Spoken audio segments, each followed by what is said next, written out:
The European Union is quite extraordinary. It is unique in terms of the world language situation. It's not like America, where many of the languages that were assimilated there were by small groups and unimportant, unempowered people. In Europe, we have a situation where languages of great power and beauty and history and strength have now opted, or at least their communities have opted, to come together. And therefore each language wishes its own language to be maintained and to be given the respect, to be a community of equals.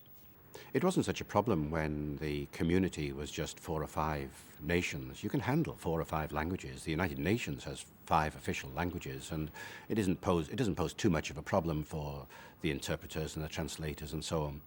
But as the language community grows, then the problem gets absolutely impossible very, very quickly. And the problem is going to get worse.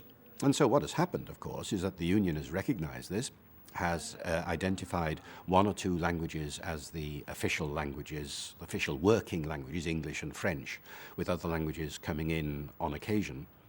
And that's a sort of temporary solution.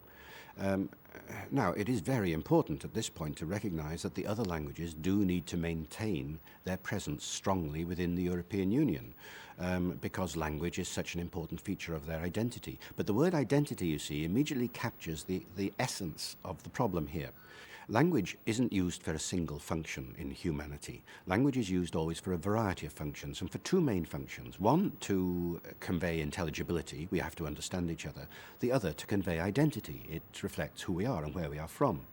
Now you can see very quickly that English in the European Union is obviously being used as the main working language of intelligibility. It's more practical, everybody knows it, and so they use it, they slip into it.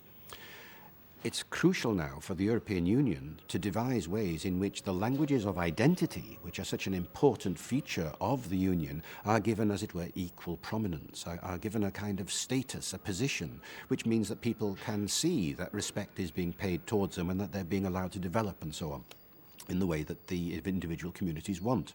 The problem of English becoming a global language is that it is perceived to be a steamroller of a language which is crushing other languages out of existence, or changing the identity of languages by flooding them with loanwords of one kind and another. Several countries, the French to begin with, also Germany, also Brazil, and several other parts of the world have tried, or at least have thought of, introducing laws to prevent English words coming into their language. They are laws that are doomed to failure.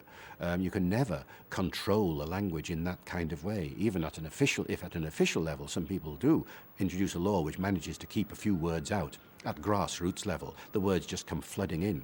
And it's important to remember in this respect that English, one of the reasons why English has become such a powerful language has been because it has opened its doors to the world's languages.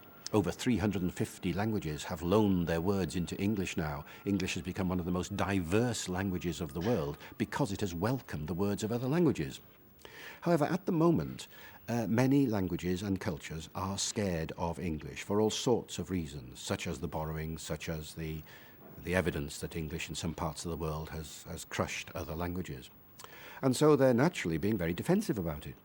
Now, it's too soon to say what the future is going to be here. What I hope is that over the next decade or so, people will realize that there is a modus vivendi which can maintain the usefulness of English as a lingua franca without it inevitably being a threat for the identity of their own language, and a genuine multilingualism in which everybody pays respect to everybody else, and yet the different languages are there for different purposes, will emerge in the European Union. It isn't there yet, and it's going to take a while for it to evolve, but I think it will evolve. Multilingualism is expensive. If you're going to translate everything from language A into language B, or even a section of everything into language A and language B, let alone languages C and D, then it gets expensive. And therefore one looks to parts of the world where people have bitten that bullet, where they have decided to go for it, to put money into it, to have both a grassroots movement from the bottom up, where people want their language to succeed and have asked for certain things like a television channel or a radio channel or a local newspaper, and also from the top down, where the powers that be have seen the value of multilingualism, wish to respect the language identity of the people in the community and have introduced language acts of one kind and another to give the language a certain degree of protection.